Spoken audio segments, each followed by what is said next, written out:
Tuhan sertamu. Inilah Injil Yesus Kristus menurut Santo Markus. Dimuliakanlah Tuhan.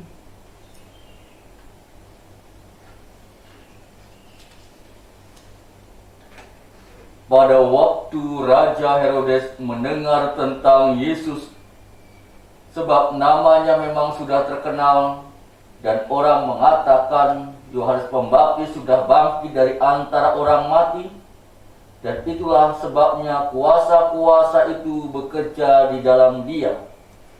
Yang lain mengatakan dia itu Elia. Yang lain lagi mengatakan dia itu seorang nabi, sama seperti nabi-nabi yang dahulu. Waktu Herodes mendengar hal itu, ia berkata, "Bukan, dia itu Yohanes yang sudah kupenggal kepalanya dan kini bangkit lagi." Memang Herodeslah yang menyuruh orang menangkap Yohanes dan membelenggunya di penjara. Berhubung dengan peristiwa Herodias, istri Filipus saudaranya, karena Herodes telah mengambilnya sebagai istri. Karena Yohanes pernah mendengar, "Herodes, tidak halal engkau mengambil istri saudaramu." Karena kata-kata itu, Herodias menaruh dendam pada Yohanes dan bermaksud membunuh dia, tetapi tidak dapat.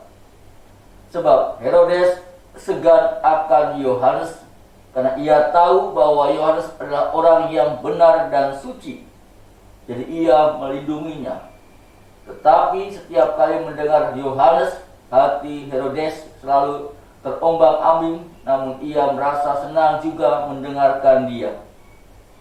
Akhirnya tiba juga kesempatan yang baik bagi Herodias, ketika Herodes pada hari ulang tahunnya mengadakan perjamuan untuk para pembesar, para perwira, dan orang-orang terkemuka di Galilea. Pada waktu itu putri Herodias tampil lalu menari. Ia menyukakan hati Herodes serta tamu-tamunya. Maka raja berkata kepada gadis itu, "Mintalah daripadaku apa saja yang kuingini, maka akan kuberikan kepadamu." Lalu Herodes bersumpah kepadanya, "Apa saja yang kuminta akan kuberikan kepadamu, sekalipun itu setengah dari kerajaanku." Anak itu pergi dan menanyakan ibunya, "Apa yang harus kuminta?" Jawab ibunya, "Kepala Yohanes Pembaptis." Maka cepat-cepat ia pergi kepada raja dan meminta, "Aku mau supaya sekarang juga engkau berikan kepadaku kepala Yohanes Pembaptis dalam sebuah talam." Maka sangat sedihlah hati raja, tetapi karena sumpahnya dan karena segan terhadap tamu-tamunya, ia tidak mau menolaknya. Raja segera menyuruh seorang pegawai dan perintah supaya mengambil kepala Yohanes. Orang itu pergi dan memenggal kepala Yohanes di penjara. Ia membawa kepala itu di dalam sebuah talam dan memberikannya kepada gadis itu, dan gadis itu memberikannya pula kepada ibunya. Ketika murid-murid Yohanes mendengar hal itu, mereka datang dan mengambil mayatnya dan membaringkannya dalam kubur. Demikianlah Injil Tuhan. Terpujilah Kristus. Saudara-saudariku yang dikasihi Tuhan Yesus Kristus,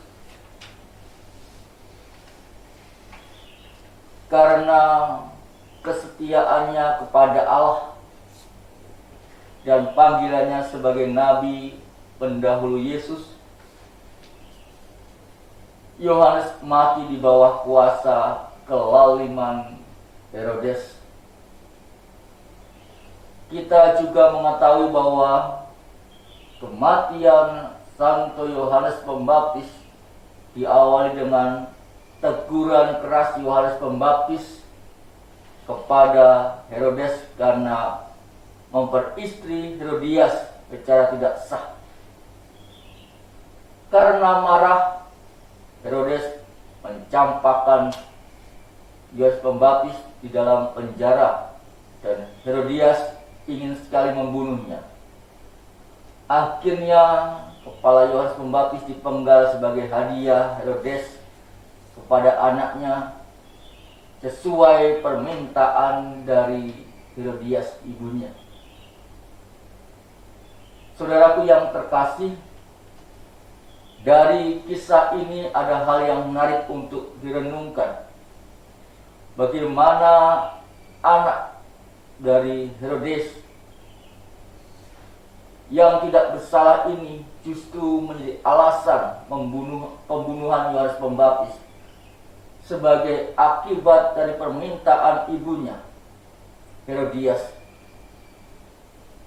Secara tidak sadar, si anak telah menjadi perpanjangan tangan ego ibunya, walaupun ia sendiri tidak menyadari motif jahat di balik saran ibunya itu. Tanpa sadar, kita sering juga melakukan apa yang dilakukan oleh seorang ibu dari orang lain. Dari ibu dari Herodias kepada anaknya, yaitu merasakan kehendak diri kepada orang lain, memaksakan diri kepada anak kita, khususnya kepada anak-anak atau anak saudara yang masih membutuhkan bimbingan. Sebagai contoh, ada seorang ayah yang tidak kesampaian mengejar cita-citanya sebagai seorang dokter, memaksakan anaknya yang sangat suka berolahraga dan memiliki talenta itu untuk belajar sebagai seorang dokter spesialis. Padahal hidup manusia berapapun umurnya adalah milik mereka sendiri. Kita hendaknya mengarahkan hidup orang-orang yang kita bimbing untuk menemukan apa yang menjadi pilihan dan juga masa depannya sendiri. Terkadang tidak sepatutnya kita, terutama sebagai orang tua, untuk memaksakan apa yang menjadi ego dan juga kehendak diri kita untuk diteruskan kepada anak ataupun saudara-saudara kita.